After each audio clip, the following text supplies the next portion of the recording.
गौहर साहब मुख्तसर बात कीजिए जी। बिस्मिल्लाहिर्रहमानिर्रहीम। थैंक यू जनाब speaker for this extra time. और बजट पे बहस होगी लेकिन टाइम आपका गिना जाएगा। अचकज़ई साहब ने जी बड़ा मुख्तसर में कह रहा हूँ जनाब स्पीकर। अचकज़ई साहब ने जिन चीज़ों का जिक्र किया उन्होंने आवाम की आवाज़ इस पार्लियामेंट में उठाई है और ये आवाम की आवाज़ है। हमने जो सवालात सामने रखे वज़ीर आज़म साहब की स्पीच से हमें जवाब नहीं मिला। जनाब स्पीकर आप अपनी तकरीर में बात कीजिएगा। आप अगर कोई जो प्राइम मिनिस्टर साहब ने ऑफर किया है अगर उसके हिसाब से बात करना चाह रहे हैं तो प्लीज शॉर्ट कीजिए ताकि अपनी तकरीर में कर दीजिएगा। करना चाहता हूँ आप प्लीज ना कर दे काइंडली। आपको मालूम है जनाब स्पीकर आई ऑलवेज हमें वज़ीर आज़म साहब की स्पीच से जवाब नहीं मिला। ये मुल्क हमारा है, हम इस मुल्क के हैं। इस मुल्क इस धरती पे कभी कोई कंप्रोमाइज नहीं होगा। सबसे पहले पाकिस्तान ये आवाज हमारा है और हमेशा रहेगा। एक चीज बताएं, मैंने लास्ट टाइम भी कहा था अल्लाहु अकबर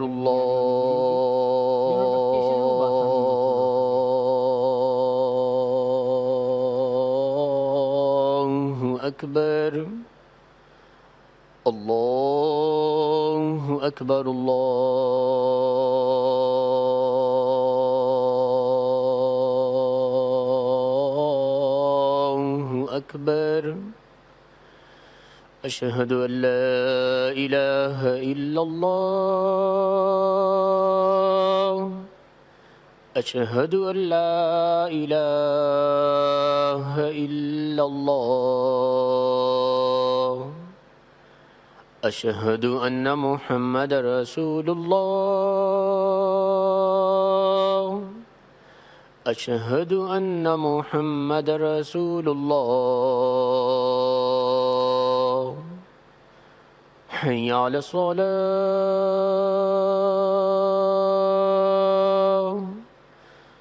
हय्या अला सलाह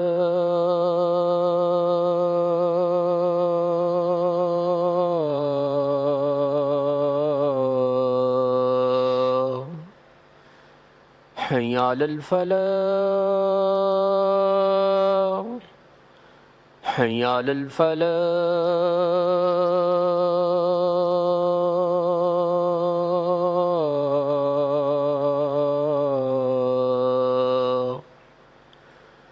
अल्लाहु अकबर अल्लाहु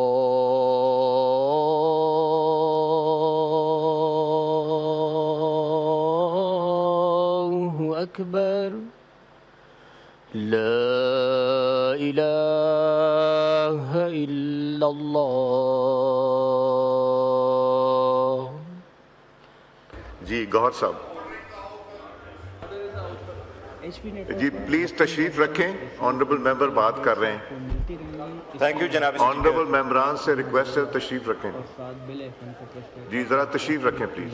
जी जनाब स्पीकर मैं ये पॉइंट आउट करना चाह रहा था कि इसमें कोई दो राय नहीं है। मुल्क हमारा है, फौज हमारी है। जब एक साइड उठ के आप सवाल करें और आपको कहा जाए कि फौज ने ये कुर्बानियां दी है, ये उंगली उठाने वाली है इस तरफ कि शायद इस ईवान में बैठने वाले या इस मुल्क में रहने वाले शायद वो फौज में फ़र्क करते हैं। जनाब स्पीकर इसमें सियासत आड़े आ जाएगी और इंटरनेशनल दुनिया को और हमारे जो सबसे बड़ा आर्च दुश्मन इंडिया है उनको ये मैसेज जाएगा कि हम में कोई तफावत है। ये आवाज़ सबकी एक है।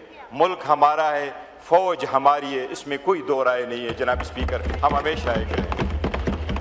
हम सवाल ये कर रहे हैं मई 2025 में हम इस मुल्क के साथ रहे, रियासत के साथ रहे, पाकिस्तान के साथ रहे, अपने अफवाज पाकिस्तान के साथ शाना बशाना रहे। उमर अयूब खान साहब यहाँ थे, हामिद रजा साहब इधर थे, जरताज गुल इधर थी, राय हैदर इधर थे, राय हसन नवाज इधर थे, अहमद चट्टा साहब इधर से, दस्ती साहब इधर थे। They are all gone in July. हम सिर्फ ये शिकवा जरूर कर रहे हैं, मैंने कल से भी आपको कहा कि हम किससे शिकवा करें, रियासत से करें, अदालत से करें, इस ईवान से करें। हम तो ये कह रहे थे ईवान का अवाम का मैंडेट हम लेके आए। जनाब स्पीकर सियासी इस्तेहकाम होगा तो माशी इस्तेहकाम आएगा।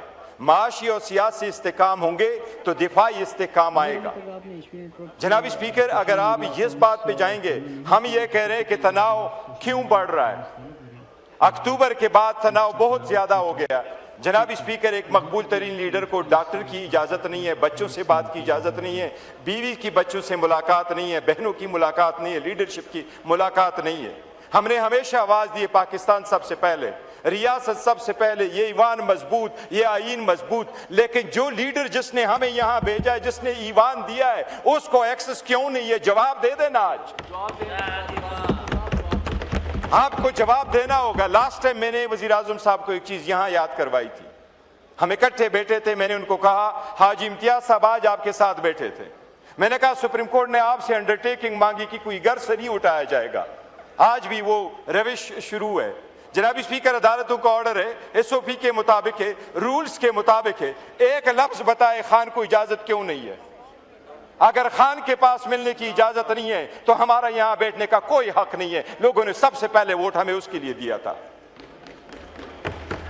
जनाब स्पीकर, एक दूसरे को तारीफ क्या करेंगे? आप मेरे और मैं आपका हूं। मुंह में राम राम और बगर में चोरी होती है तो तब जाके आपको में डिस्टर्ब होती है।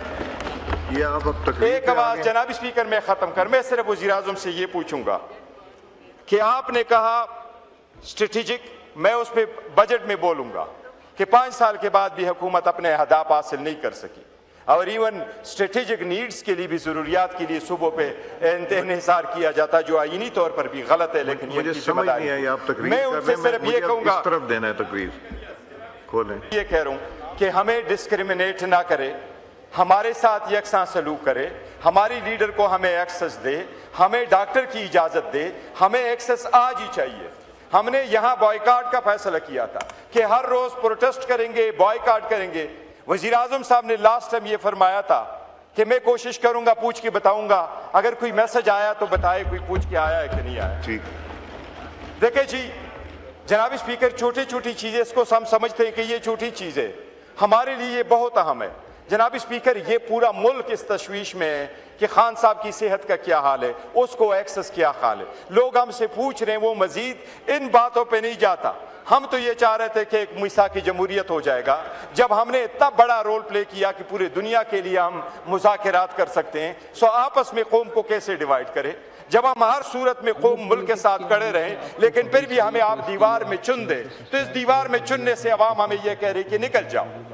हम नहीं निकलना चाह रहे थे, लेकिन अवाम हमें यह कह रही कि निकल जाओ, क्योंकि आपकी यहां पहचान नहीं है। अगर हमारी पहचान वो सूरत में जो सारे वोट हम लेके आए, जनाब स्पीकर, ये एक सजदा जो लोग कहते हैं ना, ये एक सजदा जैसे गनाह समझता है, हजारों सजदों से देता इंसान आदमी को निजात। ये एक बात होगी, अवाम के पास ये पैगाम आएगा कि खान की सेहत कैसी है, उनका पैगाम क्या है, तो तनाव खत्म होगा। जनाब स्पीकर, ये सब कुछ तनाव आपने किया, केसेस आपने हमारे नहीं लगाए, कन्विक्शन है आपने हमारी की, डिस्क्वालिफिकेशन है हमारी की। बराए मेहरबानी इस बात का जवाब दे दे, आपके पास क्यों करिए नहीं है। हम वो मिसाक जमहूरियत के लिए चाह रहे थे कि करे जनाब स्पीकर, ये सख्तियां खत्म करे तो मुल्क तरक्की करेगा। शुक्रिया जनाब साहब।